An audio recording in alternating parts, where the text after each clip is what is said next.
داخلي ته د باندې سوال سره سیټ راخیږي ټول چې دی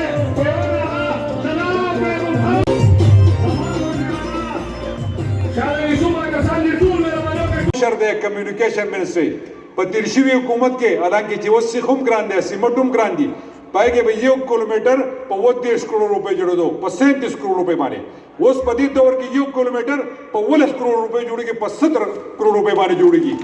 دا راته وایي چې دا 20 کروڑ روپے په وخت کې چیرته لاړې خدا 1 کیلومتر خبره ته کوم خدا وره دا چیرته لاړې دا هغه طرف ته لاړې چې چا به مخکې د سایکل ټوبونو ته پنکچر لګولې دا غنن په دوبه کې پلازي ولاړی دا هو وړالته کې دا وچا چې مخکې د لوهې له سټک راچو کنه وې زمانه کې چې هغه دا غ زمانه نوابو د انډیا نه چې دلته تشریف راوړو ا شریف فیملی چې وا دا ایوان فیلډ د بنگلې چې هغه سیده پس کې غستی ته ماته په کم کاروبار کې دومره پیسې دي دلته هم دا کاروبار نه دا دومره پیسې پس کې رالي او دا بل هغه چې وای یاره بس نن خو مراد خبره ورکړه دا خبره وزوکم چې اوسړي دا پته نه چې دا کېلې و په کیلوګانو خرڅو او دا په درجنونو باندې خرڅو یار دا خلک په تاسو مشران کی دا مشري کوي د ملک دا مګي مشري چې هغه دا پته لګي چې د ملک په مفاد کې کوم خبره ده هغه سره منی نه تاسو وایي چې دا خلک په تاسو مشري کوي سوال نه پیدا کیږي چې څو پوری دا ځوان دا یوت والا دا یم کل موجود دی او د پاکستان تحریک انصاف د عمران خان د پارټي ملګری موجود دي نو دا خلک بس صرف خوبونه نه او په یخ به خوبونه نه دا بچت په اقتدار کې رانه شي ان شاء الله ولذي زه یو اخرنه خبره پښتو کې کوم بیا اردو کې به یو څو خبره وکم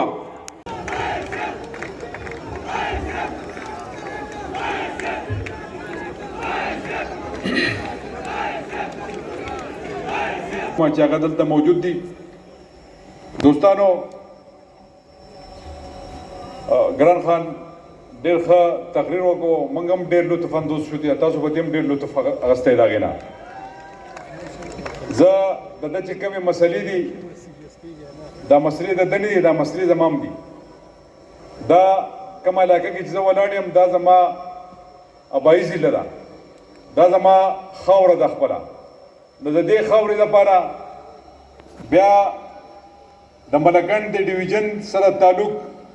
په حوالې سره او بیا د خیبر پښتونخوا د وزیر اعلی په حیثیت باندې په ما باندې د ټولو خیبر پښتونخوا د خلکو حق دی او دا د تحریک انصاف حکومت دی د عمران خان حکومت دی نو موږ به داسې چرته داسې نه کوو چې نور اضلاع داسې پاتې شي او صرف سواد ملکنډ په ترقۍ په لار روان وي خو الحمدلله په دې صوبه کې چې کم کارونه روان دي او په کم رفتار روان دي د میډیا ملګري دلته ناست دي دا د هغې ګواهي به خپله باندې ورکوي چې ما ټولو اضلاع ته یو شانتې کتلي دي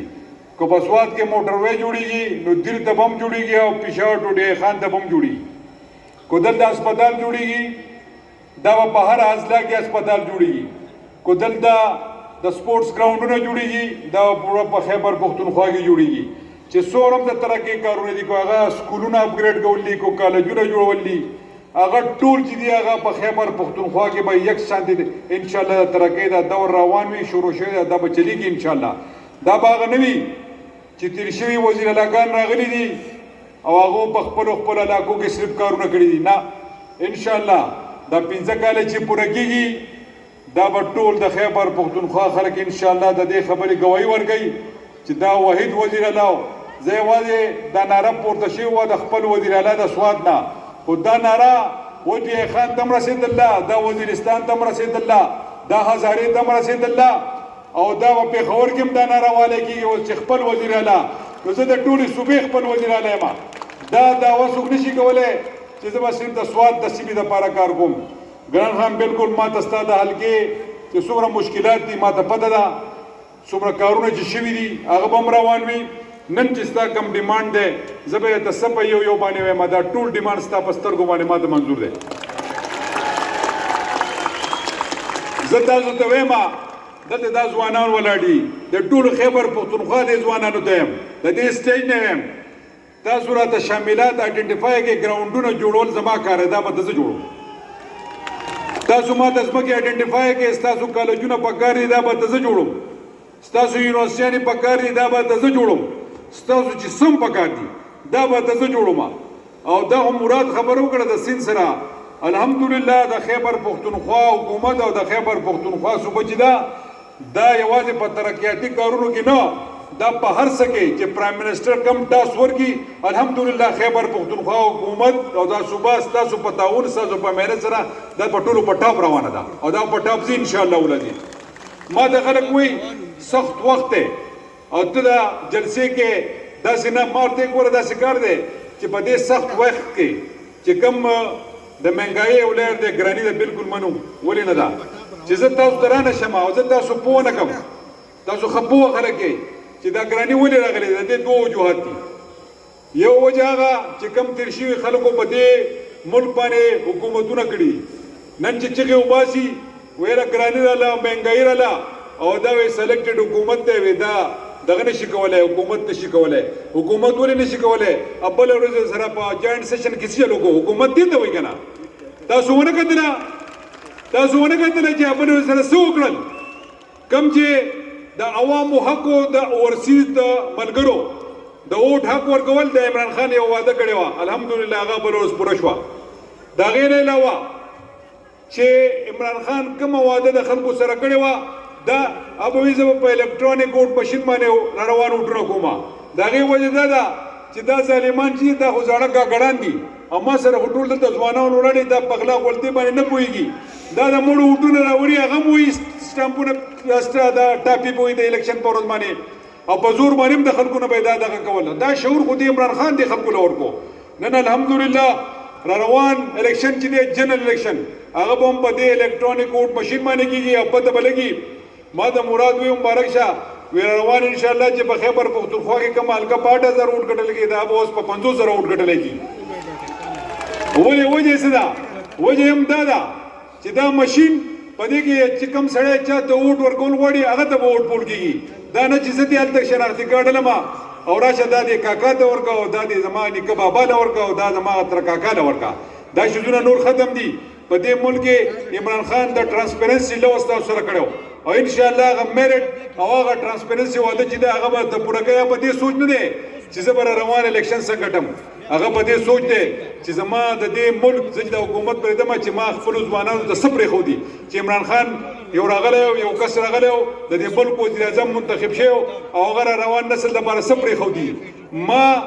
زه پرون په پی ایم آفس کې ناست وم زما د خان صاحب سره میټینګ و ما دلته فکر میلاو شو ګوره 15 ارب ډالر چې دي 15 ارب ډالر دا موږ ته د اورسیز نه او د ایکسپورټ نه په دې 3 کالو کې میلاو شي دا سیوا د دې فکر به سیوا خو چې کوم مال ته فکر میلاو شو د مشرف په دور کې په 10 کاله کې صرف 10 ارب ډالر راغلي هغه په 10 کاله حکومت کړو دا سبسډي ورکول او دا خو موږ هم کړو خو دا قرضې به سیوا کېدي دا به بیا چا ورکولې کله چې یو ځل سود شروع شي په اسلام کې خو سود حرام دی ځکه خو الله تعالی وایي تاسو قرآن شریف فالو کوئ تاسو زما احکامات فالو کوئ په هغې باندې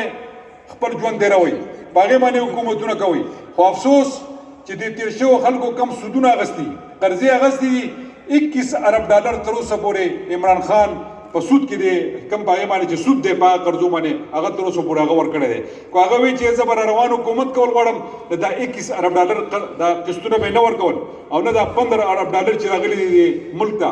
دا به هم داسې نه استعمالول نو بیا به څه تاسو به هم خوشحاله وئ موږ به هم خوشحاله وو خو زما را روان چې کوم بچی دی دا د کوم دلته دا ځوان ولاړ دی خو د دوی مستقبل به بالکل نه و موږ مکمل خیراتیان او په کوم حالاتو کې چې دا ملک موږ ته میلاو شوی هغه هم تاسو ته پته ده چې د اکانومي څه حالاتو په دې ملک کې موږ سره د دغې سود ورکولو دا قسطونه ادا کولو پیسې نه وي دا ملک چې دی دا ډیفالټ طرف ته روان و د عمران خان چې کومې منډې ووالې الحمدلله نن د ملک اکانومي سټیبل ده او سټیبلیټي طرف ته روانه ده ګراني یو خو د دغې خلکو دا قرضې